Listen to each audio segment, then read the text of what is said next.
Scott Dixon managed to work his way around quickly and move his way up in the fourth position. The field is already around Pioneer Park.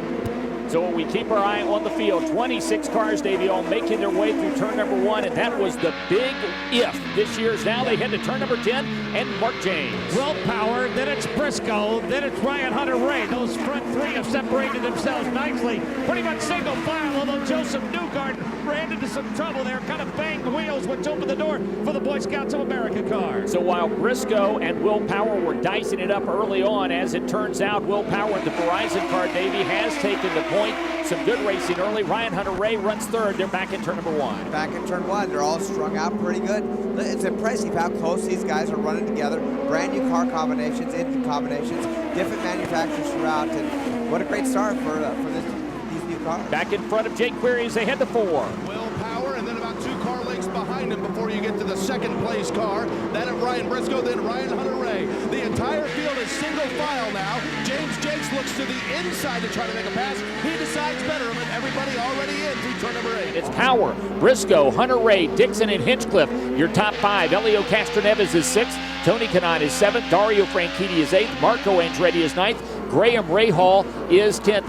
Dave, you've got to be impressed with what Joseph Newgarden has been able to do this weekend. He's the 2011 Firestone Indy Lights champ with a brand new team, that Sarah Fisher Hartman Racing team. Let's face it, not a great reputation on road and street courses, but they were darn good through the first 3 practice sessions. Made a mistake in qualifying, but it looks like the Newgarden Sarah Fisher Hartman combination could be a good one. I think it's a great one, and I think Joseph showed us what he could do in the Firestone Indy Lights last year by winning the championship there, winning some races, and really showing his talents, and now have the opportunity to come over here and in the IndyCar, IZOD IndyCar Series with you know, I mean, Sarah has put together, they won the last race, by the way, so they're a good team, but they've struggled on the road courses and street courses a bit. They struggled for funding, and what a good job for them. Hopefully it continues. Catherine Legg slowing on the course on the front straight, and Simon Pagenaud, boy, Davey Hamilton, the team has made a call that has got to be oh so smart at this point, because you can't get any luckier than that.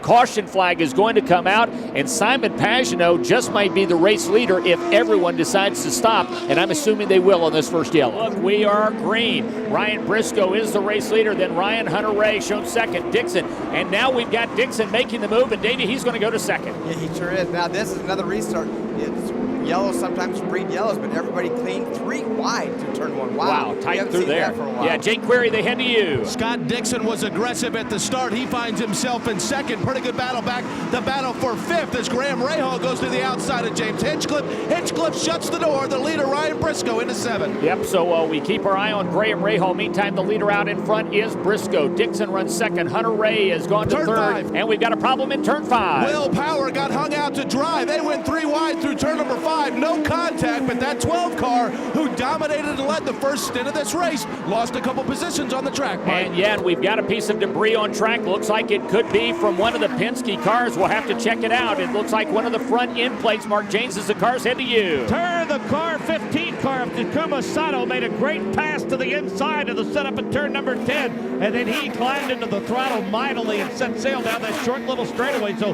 the 15 car is hooked up early on. Well, Tony Kanaan has come to a stop. Let's go to Jake Query. Jake. It is Tony Kanaan just underneath the Firestone Bridge, that right-handed bend that is turn number 3, and Kanaan's car apparently has just come flat to a stop. Now, I'm not sure if that's because of a problem with that Chevrolet Power or it might be something else, but we had thought, guys, I don't want to be too speculative, but we had thought that attrition as far as the manufacturers could play a factor today. Could it be too early for that? I'm not sure, but Tony Kanaan is sitting still.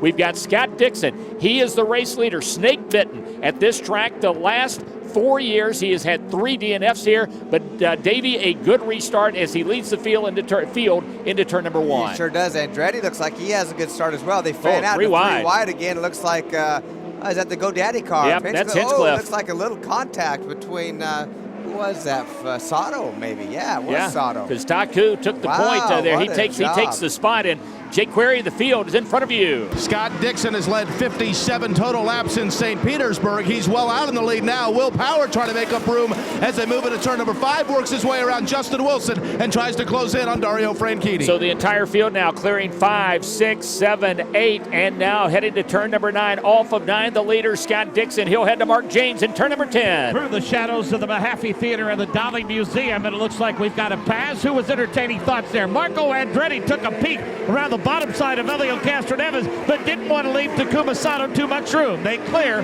turn 10, set up for turn 11 and 12. Scott Dixon is out in front of Ryan Hunter-Reay. Third place to Elio Castroneves. They dig hard off of turn number 14. Davey down this long front straightaway, the airport runway at Alfred Whitted Airport. Can you get much of a draft here? Oh, you can get a draft, Mike. It's at the very end of the straightaway, and you really have to get that little teeny bit of draft, and then, but you have to make sure you outbrake him when you get to the corner and not overshoot turn 1. It's Dixon, Hunter-Reay, Castroneves, your top 3. Interesting you should mention the name Ray Hall. My question is for Davey, and that is, as I'm high above here in turn number 4, as they come through about 200 yards or so before they make that right-handed turn, you can tell when the drivers are downshifting. But the last 4 circuits by, that 38 machine of Graham Rahal and as well the 83 of Charlie Kimball, it sounds like we got a problem, Jake. We got a problem off of 14, Jake Query. That, Mike King. Yeah, Jake, we've got a problem off of turn 14 as Ed Carpenter has spun the car a couple of times, and Davey, that's going to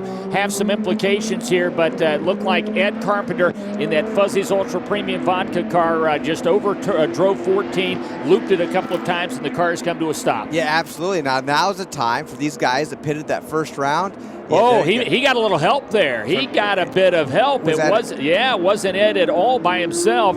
Car running behind him got into his rear end, and that's what helped him around. As Davey, here we're back on board and trying to get a good look at Dario Franchitti. Was it Dario Franchitti? Yeah, it sure was. So the last time they were racing, I think it was Dixon. Well, let's wait. Yeah, because Dixon was running 14. Yeah, it was definitely Dixon. Yeah, so might have been Scott Dixon, but we thought originally that Ed had done that on his own. That was not the case, but Davey, it brings out our third yellow, and that changes the scenario. Well, 2 previous restarts, very clean. Scott Dixon will see the green flag, but here comes Elio Castroneves and Ryan Hunter-Reay, Davey, trying to chase him down in 1. Well, a little bit of, not really blocking, but Ryan Hunter-Reay had a shot, but Castroneves got up beside him. Right now we got, who is that? Pagano and Sato going side by side. Joseph Newgarden as well was in there. Jake Query there in front of you. Scott Dixon tries to get himself a little bit of breathing room. Then Ryan Hunter-Reay and Elio Castroneves just behind Marco Andretti trying to do what he can on Elio Castroneves. He can't make a move. And now we've got a little bit of a jam up. Oriol Servia in the back of the field. Charlie Kimball also got wide. No contact from anybody. Servia gave up a couple spots. Yeah, Oriol Servia really trying to hustle that car right now, Davey, despite the fact he's running 20 seconds. The leaders head to Mark James in 10. Elio Castroneves takes a peek around to the inside of Ryan Hunter-Reay. Doesn't open the door too much for Marco. Hitch drops off just a little bit. Then it's Bourdais with Vizo in tow as they work their way through the interloop, if you will, under the Acura bridge. Yeah, Vizo and Bourdais looks like this could get interesting here, Davey, off of turn number 14. Yeah, Vizo ahead of Bourdais and on the screen, but Bourdais had passed him somewhere along the line. Vizo didn't like that, tried to retaliate and get him back. Could not do it, so how about that? That Lotus car of Sebastian Bourdais in 6th place, Mike. Oh, it's 73 laps complete. Elio Castroneves went to the inside of J.R. Hildebrand, and Davey, despite the fact that Hildebrand was going to have to make his pit stop, Elio wasn't going to wait. He went ahead and made the move and went to the front. It looks like, you say, yeah, Hinchcliffe, did he pit at this point? No, he's still on racetrack, so it looks like not only that, but Castroneves and Ryan Hunter-Reay got by Hinchcliffe as well. Yeah, you mean Hildebrand. I'm sorry, Hildebrand. Yeah, J.R. Hildebrand. Yeah. Problems for Takuma Sato. 10 laps earlier, he was our race leader. Now he is on pit lane, and Davey, the engine cowling is off, so problems for Taku. Wow, not too good. I guess wasn't that good of luck for David Letterman to show up. Good to have him here, though, and what a great run for that team. Happy to see that team running full-time. I think I just seen maybe the A.J. Foyt car coming in the pits as well with Mike Conway. Elio Castroneves has gone to the front. Twice a winner here on the streets of St. Petersburg. Davey did not win a race last year. For the first time in a decade, Elio Castroneves was shut out of victory lane in the IndyCar Series. Yeah, and how surprising is that? I mean, He looks strong right now. Right now we see a Chevrolet, Honda, then a bunch of Chevrolets behind all the way to the top 6, and then Pagano and a Honda. So Chevrolets are looking strong right now, Mike. And Elio, man, what? nobody pressure. 3 seconds ahead right now, Scott Dixon. Jake Query, we're keeping our eye on the fight for 7th place as Simon Pagano is trying to hold off our pole sitter, Will Power.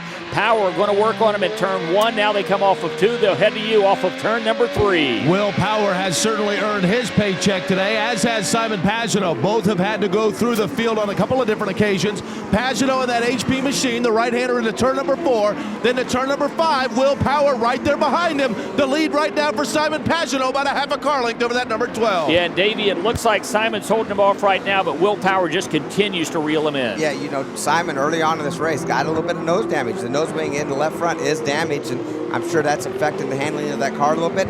He's on the reds as well, and I know for a fact the reds... Makes his way off of turn number 8. Elio Castroneves, the Shell V-Power machine, looking great as it already heads off of 9. Heads to you, Mark James, for the final time in turn number 10. Fans looking at Dan Weldon Way are on their feet. Fists are pumping. He is one of the favorites, one of the greats of all time. Elio Castroneves about to pull into victory lane for the 3rd time on the beautiful streets of St. Petersburg, Florida. Elio Castroneves will not put a wheel wrong here today off of 13, 14. He is on the front straight for the final time. Elio Castroneves will raise the fist for the 26th time of his career. He'll dance into victory lane. He's the winner on the streets of St. Petersburg. 2nd place to Scott Dixon. 3rd place to Ryan Hunter-Ray. James Hinchcliffe is 4th. Ryan Briscoe is 5th. Pagano is 6th. Power is 7th. Vizo 8th. Franchitti 9th. And Joseph Newgarden brings his car home in 10th place. It is Elio Castroneves who has tasted victory here today at St. Pete. Well, the fans are on their feet, and Elio Castroneves is pulled to a stop, and he is climbing the fence in turn number 10. Photographers with the flash bulbs going off. Pyrotechnics should be going off soon. And Elio Castroneves goes back to victory lane. And what an afternoon of driving by Elio Castroneves, and the fans saluting this champion. And now, Mike, this is a very touching, fitting way to end it as he climbs the fence to the opposite side, pats his heart, and pats the sign, points to the sign that says Dan Weldon Way. That's a nice move there. That's a class move. And Elio Castroneves first climbing the... he's very emotional right now.